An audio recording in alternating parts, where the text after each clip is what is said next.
Hello, I'm Kaylee Bohm, a professional intuitive sharing information based on my many years of reading energy and channeling for clients all throughout the world.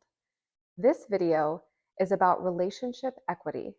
In my practice, I use the term tiers of intimacy to outline the kinds of relationships we experience and our rightful expectations within them. I focus on three tiers of intimacy. However, once you grasp the concept, you can further define more tiers of intimacy based on your own relationships. If you are struggling to experience reciprocity within your family, friendships, or romantic partnerships, this video will provide you with a better understanding of healthy expectations, as well as how you may develop true and lasting intimacy in your life. Let's dive into first tier of intimacy. This is the most intimate relationship you have. It is the very foundation for which all other intimate relationships are built upon. If you do not have this first tier of intimacy in tip-top shape, you will most likely struggle with all other tiers of intimacy, meaning all other relationships will be quite burdensome to you. This tier of intimacy is the relationship between you and you. This tier of intimacy includes all aspects of the self, the spiritual you, psychological, emotional, and physical you. These aspects of self are tethered in your ultimate self, which is your soul. The soul presence within this first tier of intimacy provides connection to your chosen higher power as well. As babies in the womb, our first sense of self is actually based in connection with our mothers. So we are born into this world feeling deeply interconnected by nature. Throughout childhood, we slowly establish ourselves as separate from our parents. However, the imprint of this intimate connection remains and is then taken over by our soul. If you hold significant trauma due to lack of secure attachment during early childhood development, this first tier of intimacy will be unsupported, causing distress in subsequent tiers of intimacy. The best way to foster first tier intimacy is engaging in self care. Self care will look differently for different people, so my counsel for clients is to address their physical, energetic, and spiritual needs in small but consistent ways daily, bigger ways weekly, and even more significant ways monthly. Self care is an ongoing journey which requires persistence tending to the body, energy, and soul. I recommend identifying your needs within the three categories: physical, energetic, and spiritual. It is common for me to see deficiencies within first tier intimacy where my client is fulfilling all their physical needs, but not energetic or spiritual, or perhaps they're spiritual, but not physical and energetic. Physical needs are pretty straightforward. This involves your physical body and its functions. Energetic needs involve your emotional and psychological well being. And your spiritual needs relate to your consciousness. For some, the concept of consciousness may be rooted in their religious practices, others, meditation, or perhaps time in nature with the spirit of the elements. Ultimately, spirituality, or the active connection with a higher consciousness, is always provided through thoughtful trance. The simple act of stillness, quieting the mind, connecting with the breath, and elevating one's consciousness is vital for our spiritual needs. If you are struggling within your relationships, you must first address this first tier intimacy and work to diagnose where your self care deficiencies lie. Second tier intimacy involves your relationship with one significant individual. This relationship will be your most interdependent, reciprocal, and intimate soulmate. This relationship partner will change throughout your life. As a baby, it will be your parents or those with whom you are most nurtured and soothed by. Then, as you age, you find other partners in life to co regulate with.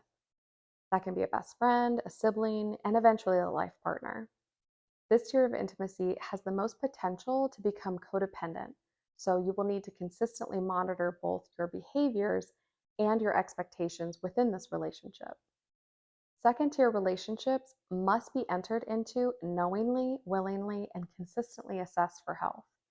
This is the most vulnerable intimacy you will experience with another human being. Second tier intimacy tends to cause the most distress for individuals, in my observation, for a few reasons. One reason is we commonly place the wrong people into our second tier of intimacy, expecting more from them than we should. And another reason is we give second tier energy to lower tier people. So, an example of wrongful second tier intimacies is parents and their adult children.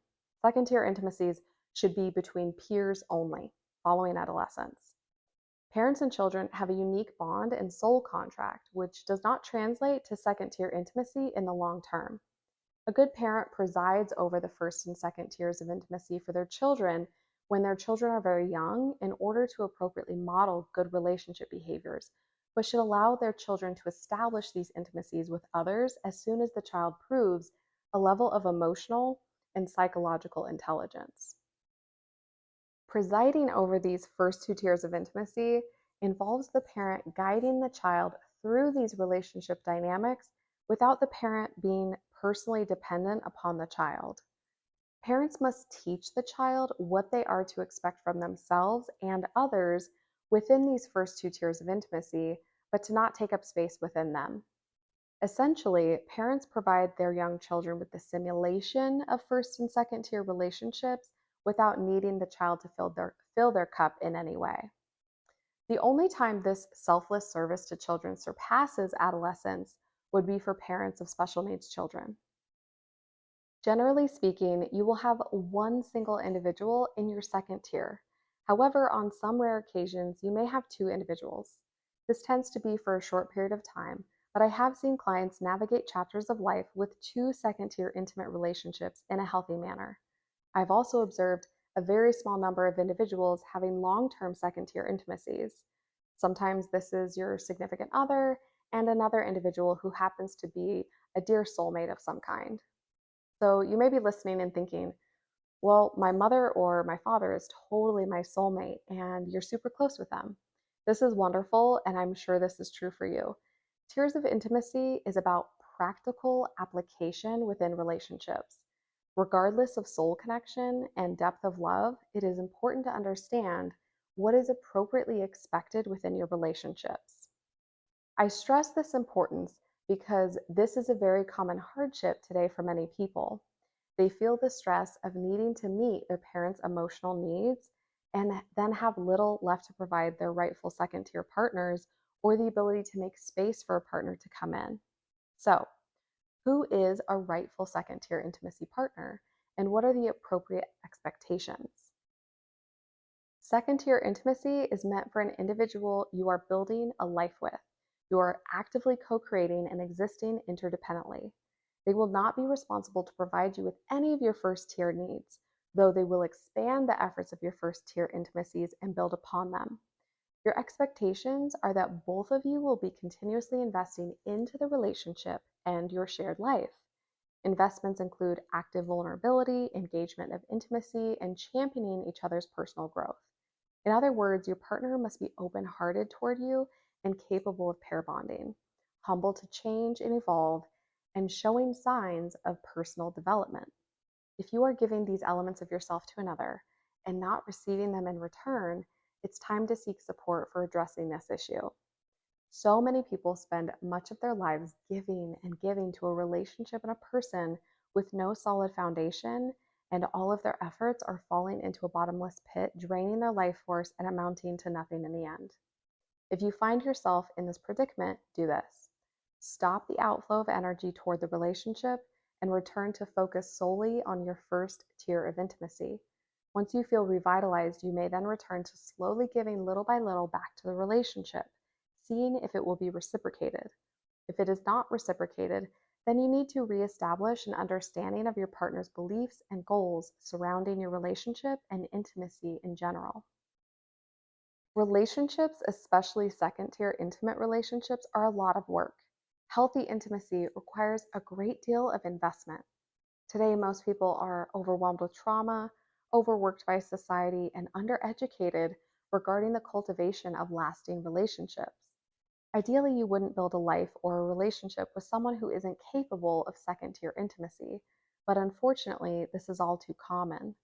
A lot of my readings involve looking at the health between partners and addressing the needs of the relationship. Some are capable of growth and deepening of intimacy. Others are not, based on the choices of each individual. Third tier of intimacy is for loved ones with whom you share your overflow with.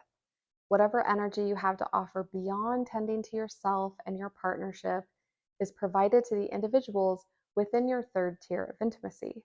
Most will have a few individuals in their third tier of intimacy. Some may have quite a lot. It just depends on how much energy you have to offer relationships at any given point in your life. Third tier is best suited for close family and friends. These individuals need to show a great deal of honor and respect to your first and second tiers of intimacy. Those who complain about not getting enough of your time and attention are not great candidates for your third tier of intimacy, as they will spend the majority of your quality time together processing rather than bonding with you. It is common for your loved ones who perhaps used to be in a second tier intimacy to resent their newfound third tier relationship with you. So it's best to acknowledge this change and process together for a period of time that feels appropriate for you. If they continue to struggle and complain with you, then direct them to further process their upset on their own or with a professional. Emotional resilience is really personal. It's not about shaming an individual for struggling with the change. It's about redistributing the labor of their processing so it doesn't further weigh on the relationship. Third tier intimacy should really be where most people in your life reside. However, there is still a high level of healthy expectation. I already mentioned the ability to honor and respect your first and second tier intimate relationships. Another would be the fact that you most likely have many others at a third tier level alongside them. Third tier people need to be great at sharing. The sad truth about the inability to share you with others will most likely mean they will completely lose you. Their efforts to become second tier when that isn't available to them can result in them being cast out completely.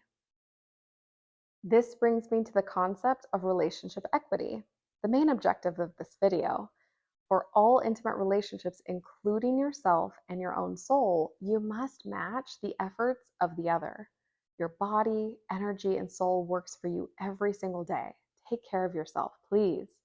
You will never fully match the efforts of your own soul, but showing reverence and being still to listen and receive divine direction from your soul will greatly impact your life. All of your human-to-human relationships should be well matched.